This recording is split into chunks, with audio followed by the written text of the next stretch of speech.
Hey, my name is Alaina Collum. My first name is Margaret, but I go by Alaina. And I will be recording my response to the second video, which is for the chapter 3 and 4 of our textbook.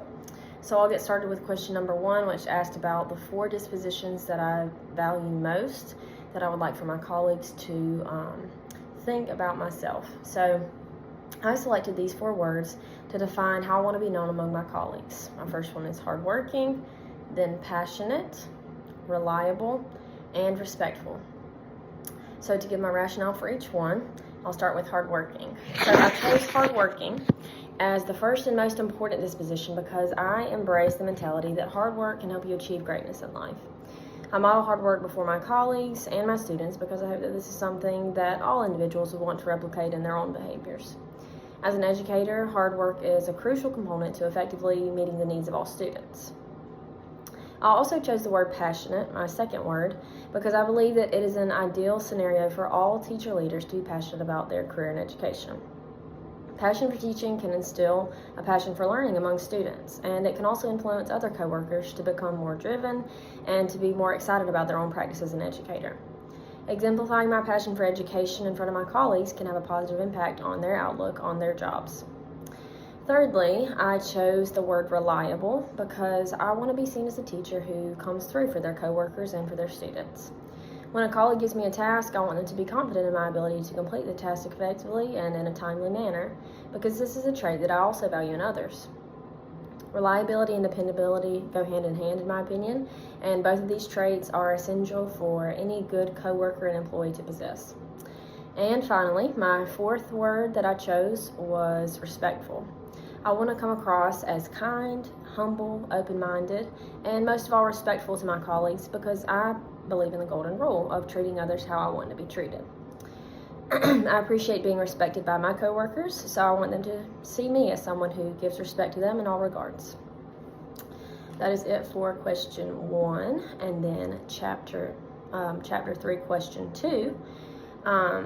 So I know question 2 is about metaphors, and when considering the metaphors that describe me as a teacher leader, I can certainly relate to the juggler example discussed in chapter 3 of the text. I often feel like I have many responsibilities on my plate that I'm expected to uphold, but to create another example, I thought of my role as a differentiator. So differentiation is obviously a crucial part of meeting students' academic needs, and my role as a differentiator I thought could be compared to being a chef. So imagine a chef that is running a restaurant that serves an array of customers from diverse backgrounds. All the customers have different taste preferences, dietary restrictions, maybe different allergies. So the chef has to take all these things into consideration when preparing meals for his customers, and he delivers the meals that best suits the needs of his or her customers' individualized needs. The chef can vary the recipe for his customers. Some customers may need a more foundational recipe, whereas others are prepared to take on a more complex dish. The chef can also change the way that he or she cooks their meals to ensure that all customers' needs are accommodated, similar to how teachers need to occasionally alter their instructional strategies to meet the needs of all of their students.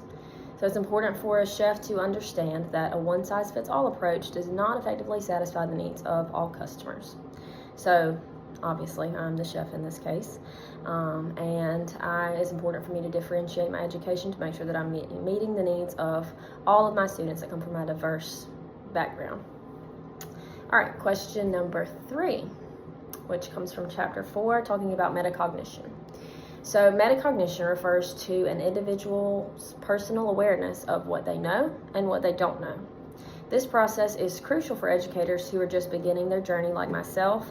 I'm currently in my 3rd year of teaching. And it's so important just because there's so much to learn about how to most effectively interact with students and with other teachers.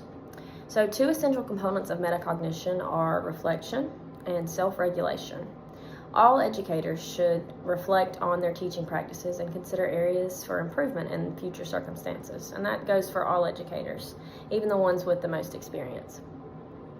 Teacher leaders should also self-regulate their behaviors and teaching practices by considering how they will continue to learn, to develop, and to grow as an educator. The concept of metacognition is important when considering relationships between and among teacher leaders, because in an ideal working environment, teachers have the space to bounce ideas off of one another and to set personal goals and develop timelines for achieving their goals. And then question number 4, which also comes from chapter 4.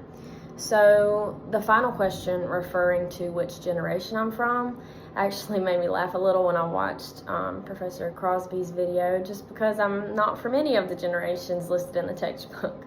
I was born in 2001 and I'm 24 years old, so that means that I'm a part of Generation Z, which is more commonly referred to as Gen Z.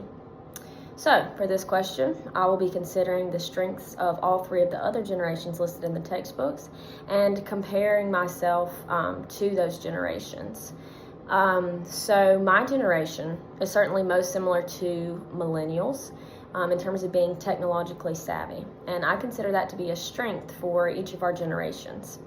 We live in a society that is increasingly influenced by technology, and there's been a shift in recent years in the way that students are expected to learn. All standardized testing is administered in an online format now, which means that students should receive instruction online to adequately prepare them for standardized testing. So creating lessons that are technologically advanced and engaging for students that are being raised in a digitally charged world will certainly appeal to students of the current generation and most likely will best meet their needs and prepare them for their future. For Gen X, which is actually my parents' generation, I consider their greatest strengths to be their willingness to buck the system and their tendency to be more informal than corporate. So this is important in today's educational system because many school districts expect teachers to implement a rigid curriculum with fidelity. We hear that all the time. However, these curricula often have gaps that don't address all the standards, or maybe they don't adequately prepare students for standards mastery by providing them ample practice of new skills. Fortunately, Gen X teachers are willing to go against the grain and to do what they know will work best to teach the standards and to meet their students' needs, regardless of how informal it might seem to do so. Finally, the strengths of the baby boomers include the wealth of knowledge and experience that they provide to young educators, as well as their tendency to be good team members. So I'm grateful for the baby boomers because many of my former teachers fall in this generation, and I learned a great deal from the example that they set for me. It is because of their example that I chose to become an educator myself. So thank you very much for watching.